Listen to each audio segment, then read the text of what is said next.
O Bom Dia Óbvias, ele nasceu de uma necessidade nossa de aprofundar a conversa. A Óbvias tem como principal plataforma o Instagram e a gente já tinha uma comunidade forte ali. Mas a gente já tinha viralizado com posts como quotes e stories, mas no ano passado a gente conversando assim, como é que a gente pode aprofundar? Como é que a gente pode mostrar que tem muita verdade nisso que a gente está fazendo? Então veio muito como um piloto.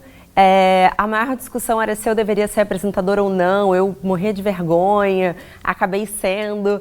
E os resultados, assim, foi uma virada de página muito grande, tanto para a agência quanto para mim, Marcela, porque eu acho que o que a gente queria de aprofundar a conversa chegou exatamente no objetivo que a gente queria com as Obviasettes, que a gente chama que é esse público da Óbvias. Elas se sentiram mais íntimas da agência. E de lá para cá, eu acho que tem alguns resultados legais em números. Então, a gente é hoje o 13º podcast mais escutado no Brasil. A gente já bateu 1 milhão de listens no Spotify. E é tudo muito novo, né? Foi muito rápido. Eu tenho algumas pequenas teorias, mas nenhuma que eu tenha certeza. Eu acho que, primeiro, a gente precisava dar uma fugida dessas plataformas de rede social. Acho que tudo que te tirar de ver a vida dos outros, coisas que te deixam ansioso, são gostosas.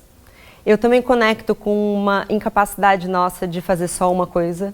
Então, eu sempre trago essa crítica sobre o podcast. Então, por que você virou incapaz de apenas fazer uma faxina? Você precisa estar fazendo faxina, mas ouvindo podcast? Então, eu acho que tem tanto lugar de descompressão do podcast, mas também de uma pressão. Também é um resultado do quanto a gente precisa estar fazendo muita coisa ao mesmo tempo. O Chapadinha de Endorfina foi um episódio que a gente fez do Bom Dia Óbvias e agora ele vai virar um podcast próprio para falar de mulheres no esporte. A gente está muito empolgado com isso. Olha, o Chapadinha de Endorfina, eu só posso defender que quando as coisas têm muita verdade, as pessoas sentem. Era um sentimento latente meu. Eu sou apaixonada pela vida saudável, eu sempre amei praticar esporte, eu via muitas barreiras para as mulheres. Então, quando a gente faz um podcast que tem vivências tão reais, que as pessoas se reconhecem tanto, eu acho que os movimentos vão acontecendo. Eu não sei explicar como que as coisas explodem tanto, assim. O Chapadinha de Endorfina, acho que ele tem um bom branding ali do nome também, mas eu acho que era uma libertação. Acho que o que as mulheres querem é tudo que pode verdadeiramente libertar elas. Eu tô falando do público da Óbvias, claro. Usar o filtro do Chapadinha de Endorfina é se libertar de, cara, eu vou fazer uma selfie na academia e não quero saber o que você vai achar de mim. Então, acho que tem um pouco isso, mas é observar movimentos que estão latentes, sabe? Olhar para o lado o tempo todo e não só para a sua vivência. Mas no Chapadinha de Endorfina eu nem posso falar tanto isso porque era totalmente a minha vivência. Eu não imaginava que tantas mulheres também tinham esse sentimento. E dos filtros, eu acho que as marcas têm que observar o que as pessoas estão fazendo no dia delas que poderia se encaixar algum filtro. Porque são coisas muito cotidianas, é você pensar o que seria um filtro perfeito para ser utilizado agora enquanto você está me filmando, sabe? Entender o que você gostaria de escutar que não está sendo falado.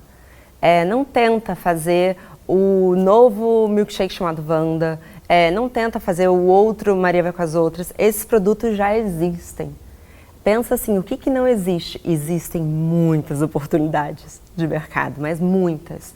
Então, pensar o que você gostaria de falar, o que não está acontecendo.